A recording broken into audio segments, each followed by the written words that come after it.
স্থানে ঝুঁকিপূর্ণ ভবন শনাক্তে দ্বিতীয় দিনের মতো কাজ করছে রাজুকের ২৪টি দল। অনিয়ম ধরা পড়লে প্রাথমিকভাবে ভবন মালিকদের নোটিশ দিয়ে সময় বেঁধে দেওয়া হচ্ছে।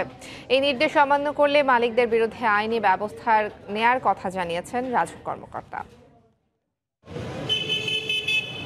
বনানীর কামাল আতাতুর্ক এভিনিউয়ের সফুরা টাওয়ার ১৪ তলার অনুমোদন থাকলেও ভবনটি দৃশ্যমান ১৬ তলা। পাশেই আতাতুর্ক টাওয়ার, আবাসিকের অনুমোদন থাকলেও ব্যবহৃত হচ্ছে বাণিজ্যিক কাজে। বনানী এলাকায় বহুতল ভবন পরিদর্শনে এসে সেটব্যাক না থাকা, নকশার চেয়ে সংকীর্ণ সিঁড়ি, জরুরি বহির্গমন পথ না থাকা সহ বিভিন্ন অসঙ্গতি খুঁজে পায় রাজুক। ডেভেলপার থেকে যখন নিচ্ছি তখন তো আমরা রেসিডেন্সিয়াল নিচ্ছি, সে তো আমাদের অন্যায়। এটা আমরা বারবার বলতেছি একই কথা, যে কি যদি আপনার পারমিশন নেওয়া দরকার লাগে আমরা নেব।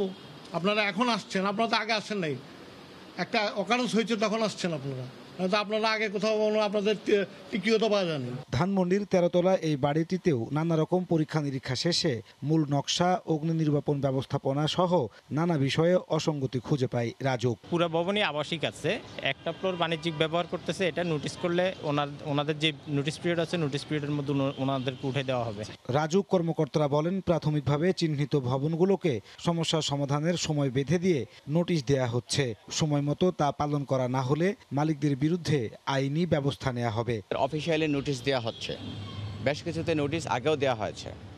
তারপরে যদি তারা কথা না শোনে, আমরা আইনানুগ ব্যবস্থা নিব, প্রয়োজনে মামলা হবে তাদের বিরুদ্ধে।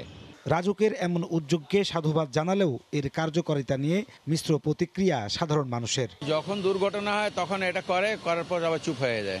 সারা বছর যদি মনিটরিং করে তাহলে তো এরকম হওয়ার কথা না। এটা এক্সিকিউশন রাইট মতো করছে কিনা, অবশ্যই প্রত্যেকটা বিল্ডিং যখন তার খতিয়ে দেখা উচিত যে এক্স্যাক্টলি আমি যেটা অনুমোদন দিয়েছি সেটা রাইট টাইমে সেটা সংস্কার হচ্ছে কিনা। আগামী ১৫ জুনের মধ্যে রাজধানীর সব বহুতল ভবনে এমন অভিযান পরিচালনার ঘোষণা দিয়েছে রাজধানী উন্নয়ন কর্তৃপক্ষ রাজুক। নাজমুস সালিহি, সময় সংবাদ, ঢাকা। এই মুহূর্তে বনানী এলাকায় আছেন রিপোর্টার রাশেদ বাপ্পি এবং ধানমন্ডিতে আছেন শাহরিয়ার জামান দীপ। আমরা সরাসরি চলে যাব তাদের কাছে এবং প্রথমে যাচ্ছি বাপ্পির কাছে। বাপ্পি, অপলা, অভিযানের এই প্রান্তে এসে আমরা যেমনটা দেখতে পাচ্ছি যে রাজুক দলকে কিছুটা অসহযোগিতা এবং জটিলতার মধ্যে পড়তে হচ্ছে। অসহযোগিতার বিষয়টা যদি আমি বলি, তবে বলবো আমি এই মুহূর্তে যে ভবনটিতে রয়েছি এটি গত বৃহস্পতিবার যে অগ্নিকাণ্ডে ক্ষতিগ্রস্ত হওয়া এফআর টাওয়ারের পাশের আহমেদ টাওয়ারে আমরা আছি।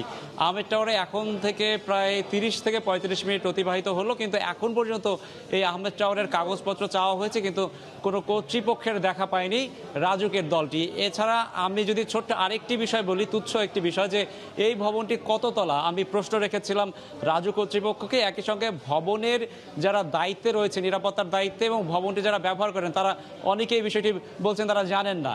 অর্থাৎ এই যে ছোটোখাটো যে বিষয়গুলো রয়েছে, এটি আমার কাছে মনে হচ্ছে যে বড় বড় জটিলতা, কারণ এই জটিলতাগুলো রাজুকের যে দল রয়েছে তাদেরকে দীর্ঘ সময় অপেক্ষা করতে হচ্ছে একটি ভবন পরিদর্শন করতেই।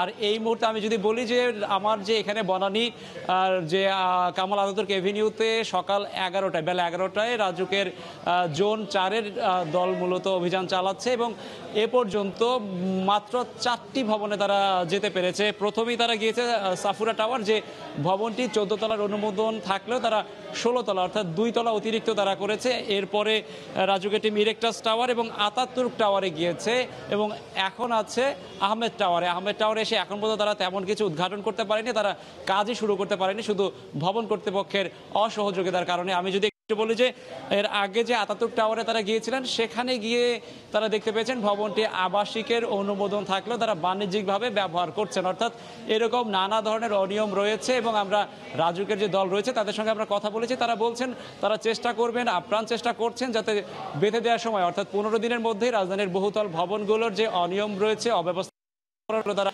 যাচাই বাছাই করবেন এবং 15 দিন পর তারা সেটি তদন্ত যে রিপোর্ট সেটি প্রকাশ করবেন এবং যেসব অব্যবস্থাপনা অনিয়মের দায়ী যারা রয়েছে তাদের বিরুদ্ধে তারা ব্যবস্থা নেবেন।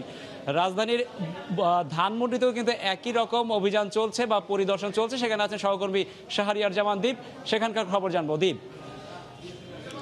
ধন্যবাদ বাপ্পি সহকর্মী বাপ্পি ঠিক যেমনটি বলছিলেন যে আজকে দ্বিতীয় দিনের কার্যক্রম চলছে রাজুকের যে 10 তলার উপরে যে ভবনগুলি রয়েছে সেই ভবনগুলোর তথ্য সংগ্রহের, এবং এখন পর্যন্ত আমার কাছে যেটি তথ্য রয়েছে যে গতকাল এবং আজকে মিলিয়ে 15টি ভবনে এই তথ্য সংগ্রহ কার্যক্রম চালিয়েছে রাজুক কর্তৃপক্ষ, এবং তারা যেটি বলছে এই 15টি ভবনের মধ্যে 14টি ভবনেই তারা কিন্তু অসঙ্গতি পেয়েছে। তারা যেটি বলছে বেশিরভাগ ভবনেই তারা যে জিনিসটি পাচ্ছে যে ভবনটি তৈরি করার পর তারা যে রাজুকের যে বসবাসযোগ্য সার্টিফিকেট সেই সার্টিফিকেটটি তারা না নিয়ে কিন্তু সেখানে বসবাস বা অন্যান্য কার্যক্রম শুরু করে দিচ্ছে। এছাড়া তারা বলেছে যে এই 15টির মধ্যে বেশ কয়েকটি ভবনে কিন্তু তারা এমন পেয়েছে যেখানে ফায়ার সার্ভিসের লাইসেন্স অনুমতি নেই। তারা বলছে এখানে আমরা দেখতে পেয়েছি আসার পরে তারা ফায়ার ফাইটিং যে ব্যবস্থা রয়েছে সেটি দেখছে, ইমার্জেন্সি এক্সিটের যে ব্যবস্থা রয়েছে সেগুলো তারা দেখছে যে রাজুক থেকে অনুমোদন যে নেওয়া হয়েছিল নকশাটি, সেই নকশাটি তারা দেখছে যে নকশাটি ঠিকমতো আছে কিনা। এছাড়া তারা অনেকগুলি ভবন পেয়েছে যেগুলি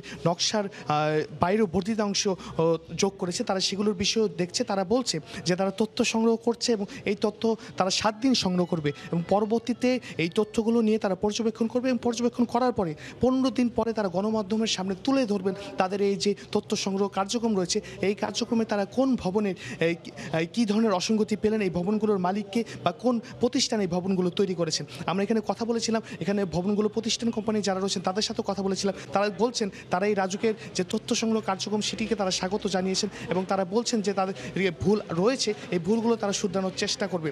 একটু জানিয়ে রাখতে চাই যে এই রাজুকের তথ্য সংগ্রহ কার্যক্রমে আমরা যেটি দেখতে পেয়েছি যে 24টি দল কাজ করছে এবং এই মুহূর্তে ধানমন্ডিতে আমি রয়েছি, ধানমন্ডিতে 2টি দল কাজ করছে রাজুকের জোন 5 যেটি রয়েছে সেই 5-এর অধীনে।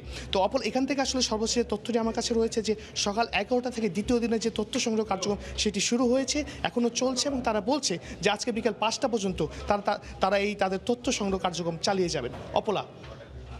ঝুঁকিপূর্ণ বহুতল ভবন শনাক্তে রাজুকের চলমান অভিযানের সবশেষ খবর জানাতে রাজধানীর বিভিন্ন জায়গা থেকে যোগ দিয়েছিলেন আমাদের সহকর্মীরা। এদিকে রাজধানীর সদরঘাট এলাকায় অর্ধেকের বেশি স্থাপনা